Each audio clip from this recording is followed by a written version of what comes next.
विधि के विधान को कोई ठीक ठीक समझ नहीं सकता। जिसके पास प्रचुर परिणाम में भोजन पदार्थ है उसमें पाचन शक्ति नहीं है, और जिसमें पाचन शक्ति है उसे भोजन नहीं मिलता। बड़ा विचित्र खेल है भगवान का।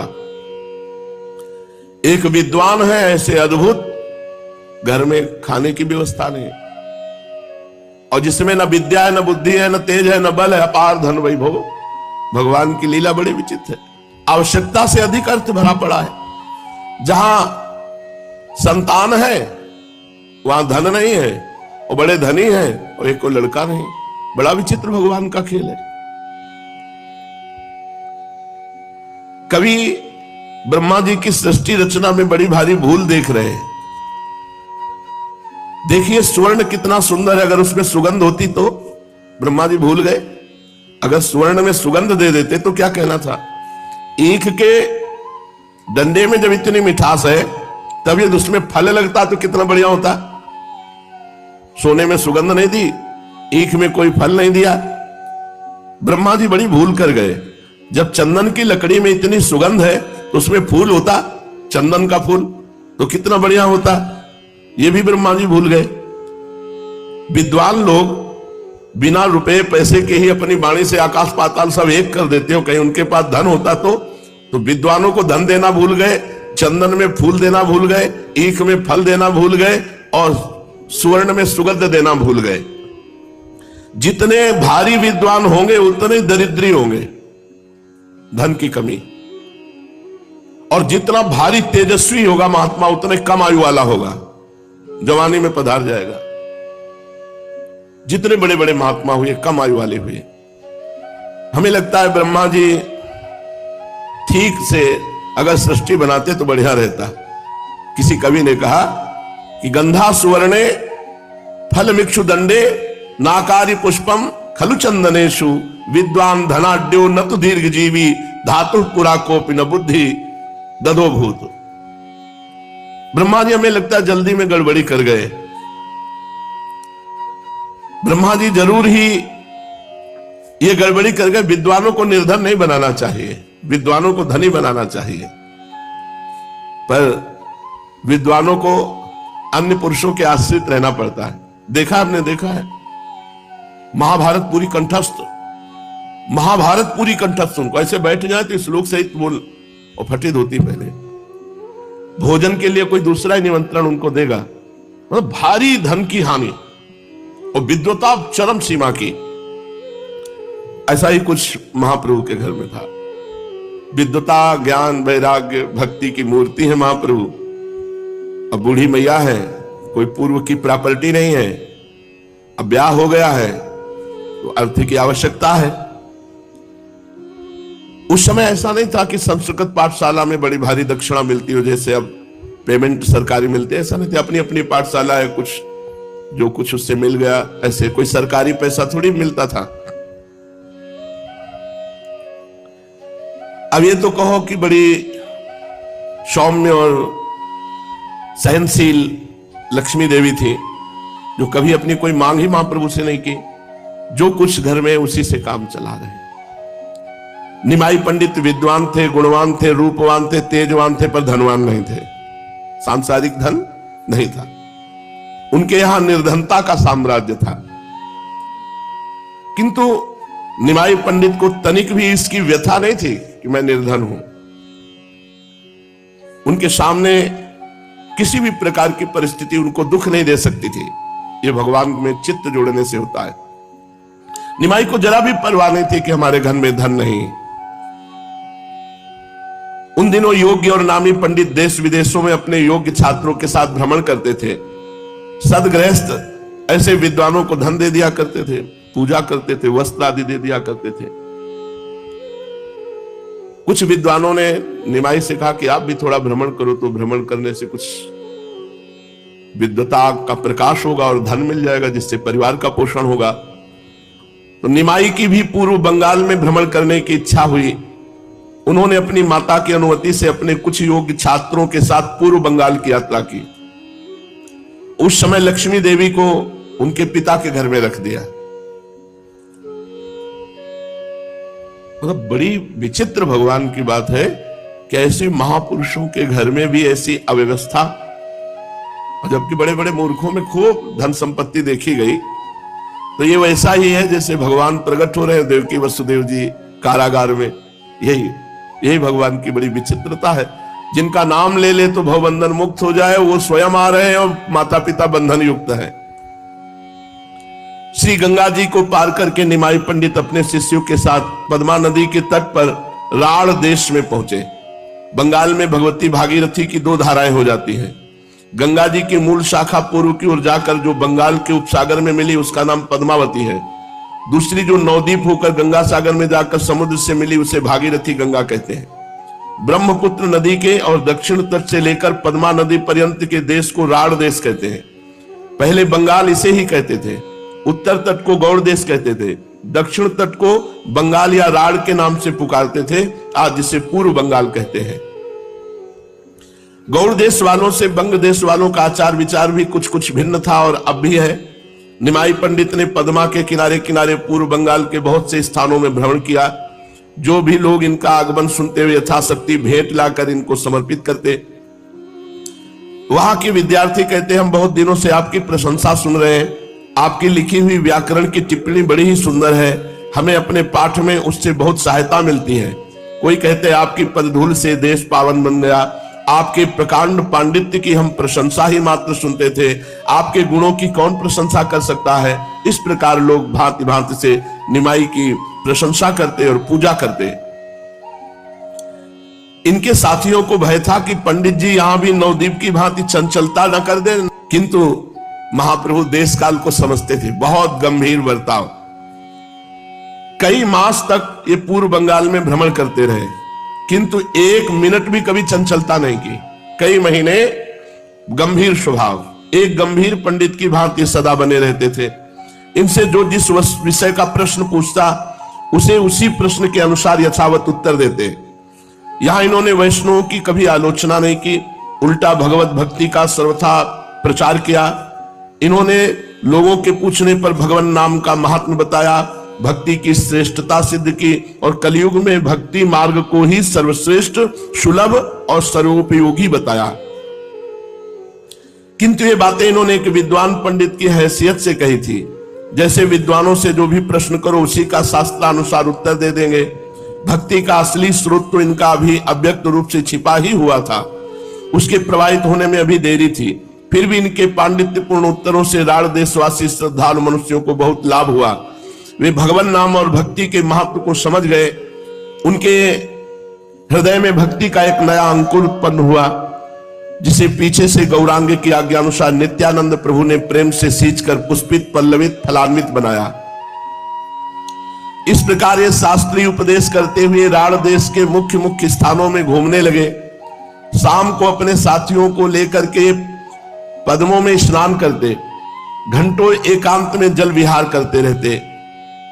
लोग बड़े सत्कार से इन्हें खाने पीने की सामग्री देते। इनके साथी अपना भोजन स्वयं ही बनाते थे। इस प्रकार इनकी यात्रा के दिन आनंद से कटने लगे। एक दिन महामहिम निमाई पंडित एकांत स्थान में बैठे हुए थे। उसी समय एक तेजस्वी ब्राह्मण उनके समीप आया। ब्राह्मण के चेहरे से उसकी नम्रता, शीलता, पवित्रता और प्रभु प्राप्ति के लिए विकलता प्रकट हो रही थी। ब्राह्मण अपनी वाणी से निरंतर भगवान के सुमधुर नामों का उच्चारण कर रहा था। उसने आते ही इनके चरण पकड़ लिए और फूट फूट कर रोने लगा। इन्होंने उस ब्राह्मण को उठाकर गले से लगाया और अपना कोमल कर उसके अंग पर फेरते हुए बोले, आप ये क्या कर रहे हैं? आप तो हमारे पूज्य हैं, हम तो अभी बालक हैं, आप हमारे स्वयं पूजनीय हैं। ब्राह्मण इनके पैरों को पकड़े हुए निरंतर रुदन कर रहा था। वो कुछ सुनता ही न था, बस हिचकियां भर भर कर जोरों से रोता ही था। महाप्रभु ने आश्वासन देते हुए कहा, बताओ तो इस प्रकार रुदन क्यों कर रहे हो? तुम पर क्या विपत्ति आ गई? मंगलमय भगवान तुम्हारा भला करेंगे। मुझे अपने दुख के कारण को बताओ। प्रभु ने इस प्रकार बहुत आश्वासन जब दिया तो ब्राह्मण ने कहा, प्रभु मैं बड़ा ही अधम और साधन शून्य दीनहीन ब्राह्मण बंधु हूं। अभी तक इस संसार में मनुष्य का साध्य क्या है, उस तक पहुंचने का असली साधन कौन सा है, इस बात को नहीं समझ सका हूं। मैं सदा इसी चिंता में मग्न रहा करता था कि साध्य साधन का निर्णय कैसे हो। भगवान से नित्य प्रार्थना किया करता था कि भगवान मैं तुम्हारी स्तुति प्रार्थना कुछ नहीं जानता, आपको कैसे पुकारा जाता है ये बात भी नहीं जानता। इस दीनहीन कंगाल को आप स्वयं ही किसी प्रकार साध्य साधन का तत्व समझा दीजिए। अंतर्यामी भगवान ने मेरी प्रार्थना सुन ली। कल रात में मैं सो रहा था, स्वप्न में एक महापुरुष ने आकर मुझसे कहा, पूर्व बंगाल में जो आजकल निमाई पंडित भ्रमण कर रहे हैं उन्हें तुम साधारण पंडित ही ना समझो, वे साक्षात नारायण स्वरूप है। उन्हीं के पास तुम चले जाओ, वे तुम्हारी शंका का समाधान करके तुम्हें साध्य साधन का मर्म समझावेंगे। बस आंख खुलते ही मैं इधर चला आया हूं। आज मेरा जीवन सफल हुआ, मैं श्री चरणों के दर्शन करके कृतकृत्य हो गया। प्रभु तनिक मुस्कुराए और फिर धीरे धीरे तपन मिश्र से कहने लगे, इनका नाम तपन मिश्र था। महाभाग, आपके ऊपर श्री कृष्ण भगवान की बड़ी कृपा है, आपकी अंतरात्मा अत्यंत पवित्र है, इसीलिए आप सभी में भगवत भाव करते हैं। मनुष्य जैसी भावना किया करता है वैसे ही रात्रि में स्वप्न देखता है। आप इस बात को सत्य समझें और किसी के सामने प्रकाशित न करें। तपन मिश्र ने हाथ जोड़कर कहा, प्रभु मुझे भुलाइए नहीं, अब तो मैं सर्वतोभावेन आपकी शरण में आ गया हूं, जैसे भी उचित समझे मुझे अपनाइए और मेरी शंका का समाधान कीजिए। प्रभु ने हंसते हुए पूछा, अच्छा तुम क्या पूछना चाहते हो, तुम्हारी शंका क्या है?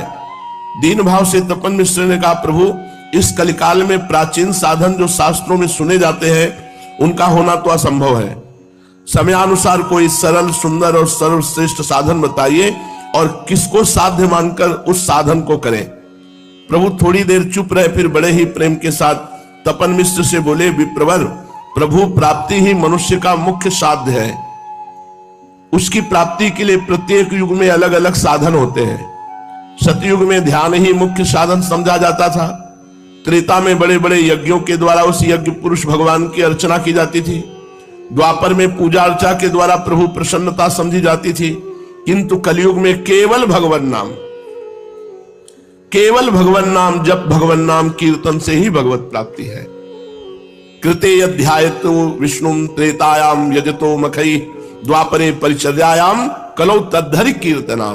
कलयुग में केवल नाम जप नाम कीर्तन से भगवत प्राप्ति है। त्रेता में यज्ञों के द्वारा, सतयुग में ध्यान के द्वारा, द्वापर में पूजा के द्वारा, कलयुग में केवल भगवान नाम जप भगवान कीर्तन। बस सब साधनों को छोड़कर हरिनाम का ही आश्रय पकड़ना चाहिए। भगवान व्यास देव ने 3 बार प्रतिज्ञा करते हुए कहा, हरिर नाम हरिर नाम हरिर नाम एव केवलम कलौ नास्तेव नास्तेव नास्तेव गतिरन्यथा। कलयुग में केवल हरि का ही नाम सार है। मैं प्रतिज्ञा करके कहता हूं, कलयुग में हरिनाम को छोड़कर दूसरी गति नहीं है, नहीं है, नहीं है। लोग हरिनाम का महात्म न समझकर संसार में भांति भांति की यातनाएं सह रहे हैं। जो भगवान नाम की महिमा समझ लेगा फिर उसे भव बाधाएं व्यथा पहुंचा ही नहीं सकती। मैं तुम्हें सार से सार बात, गुह से गुह साधन बताए देता हूं। इसे खूब यत्न पूर्वक स्मरण करना और इसे ही अपने जीवन का मूल मंत्र समझना। संसार सर्प दष्टानां मेकमेव सुभेषजम सर्वदा सर्वकालेषु सर्वत्र हरिचिंतनम। सार बात है, संसार रूपी सर्प के काटे हुए मनुष्य के लिए एक ही सर्वोत्तम औषधि है। वो ये कि हर समय, हर काल में, हर स्थान में निरंतर हरि स्मरण ही करता रहना चाहिए। प्रभु के मुख से साधन का गुह्य रहस्य सुनकर मिश्र जी को बड़ा ही आनंद हुआ। आनंद के कारण उनकी आंखों में से अश्रुधारा बहने लगी। उन्होंने रोते रोते प्रभु के चरण पकड़कर प्रार्थना की, प्रभु आपकी असीम अनुकंपा से आज मेरे सभी संशयों का मूलोच्छेदन हो गया। अब मुझे कोई भी शंका नहीं रही।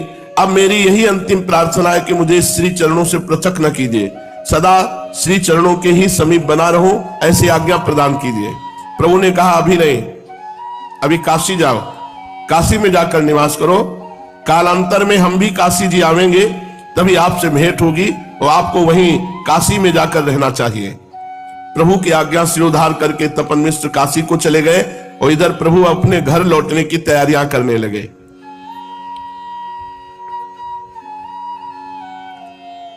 बड़े बड़े महापुरुषों के जीवन में बड़े बड़े दुख आए हैं। अब जब कुछ धन और कुछ भोग सामग्री लेकर लौटे महाप्रभु,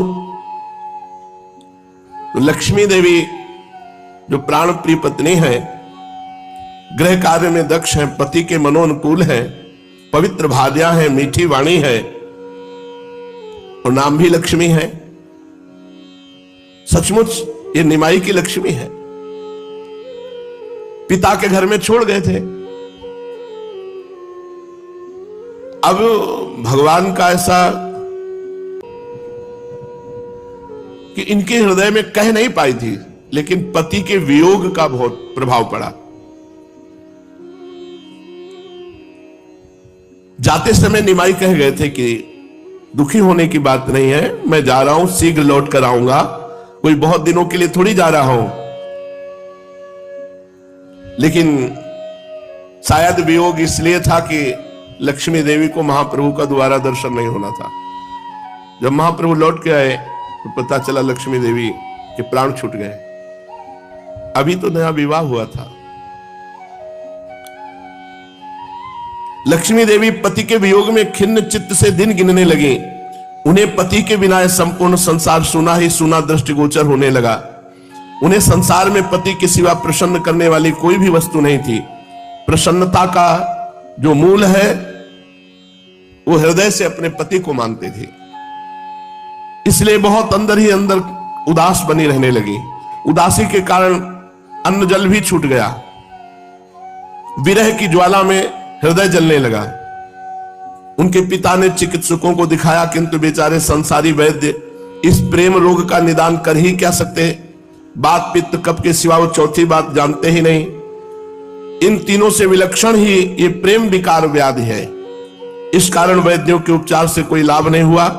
धीरे धीरे लक्ष्मी देवी का शरीर अधिकाधिक क्षीण होने लगा। यहां तक कि जीवन की आशा न रही। वे मानो अपने अत्यंत क्षीण शरीर को अंतिम बार पति दर्शनों की लालसा से टिकाए हुए हैं, किंतु उनकी अभिलाषा पूरी न हो सकी। निमाई पंडित को पूर्व बंगाल में अनुमान से अधिक दिन लग गए। अंत में बड़े कष्ट के साथ वियोग व्यथा को न सह सकने के कारण अपने पति देव के चरण चिन्हों को हृदय में धारण करके इस पांच भौतिक शरीर का त्याग कर दिया लक्ष्मी देवी ने। अभी तो आनंद का समय आया था। चलो घर में 9 बहू आई थी, सची माता को सहयोग मिलता, महाप्रभु को भी, पर उन्हीं के निमित्त से वो बंगाल गए कि कुछ अर्थ और कुछ व्यवस्था हो जाएगी, और लौटे तो पहले ही उन्होंने शरीर त्याग दिया था। बड़ा विचित्र भगवान की। घर वालों ने रोते रोते उनके सभी संस्कार किए। इधर निमाई पंडित को पूर्व बंगाल में भ्रमण करते हुए कई मास बीत गए। अब इन्हें घर की चिंता होने लगी। इन्हें भान होने लगा कि हमारे घर पर कोई अनिष्ट हुआ है। हृदय के भाव तो असंख्यों कोशों पर से हृदय में आ जाते हैं। लक्ष्मी देवी की अंतिम वेदना इनके हृदय को पीड़ा पहुंचाने लगी। इन्हें अब कहीं आगे जाना अच्छा नहीं लगा, इसलिए इन्होंने साथियों को नवद्वीप लौट चलने की आज्ञा दी। आज्ञा पाकर सभी नवद्वीप लौट चलने की तैयारियां करने लगे। बहुत से नवीन छात्र भी विद्योपार्जन के निमित्त इनके साथ हो लिए थे। उन सभी को साथ लेकर नवद्वीप की ओर चल पड़े। इन्हें काफी धन तथा अन्य आवश्यक वस्तुएं भेंट उपहार में प्राप्त हुई थी। थोड़े दिनों में फिर नवद्वीप लौट आए। इनके आगमन का समाचार बिजली की तरह नगर में फैल गया। इनके इष्ट मित्र, स्नेही तथा पुराने छात्र दर्शनों के लिए इनके घर पर आने लगे। ये सभी से यथोचित प्रेम पूर्वक मिले। सभी ने यात्रा के कुशल समाचार पूछे। इन्होंने सबसे पहले अपनी माता के चरणों को स्पर्श किया। माता का चेहरा मुरझाया हुआ था। वे पुत्र वधू के वियोग और पुत्र की चिंता के कारण अत्यंत दुखी सी मालूम पड़ती थी। चिरकाल के बिछड़े हुए अपने प्रिय पुत्र को पाकर माता के सुख का वारा पार न रहा। गौ जिस प्रकार बिछड़े हुए बछड़े को पाकर उसे प्रेम से चाटने लगती है, उसी प्रकार माता निमाई के युवा शरीर के ऊपर अपना शीतल और कोमल कर कमल फिराने लगी। उनकी आंखों से निरंतर प्रेमास्त्र निकल रहे थे। निमाई ने हंसते हुए पूछा, अम्मा सब कुशल है ना? मुझे अनुमान भी नहीं था कि इतने दिन लग जाएंगे। तुम्हें पीछे कोई कष्ट तो नहीं हुआ? पुत्र के ऐसा पूछने पर माता चुप हो रही।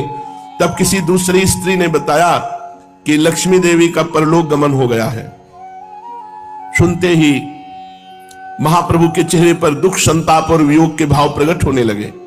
माता और भी जोरों के साथ रुदन करने लगी। निमाई की भी आंखों में आंसू आ गए और उन्हें पोंछते हुए धीरे धीरे से माता को समझाने लगे, मां विधि के विधान को मेट ही कौन सकता है। जो भाग्य में बदा होगा वो तो अवश्य ही होगा।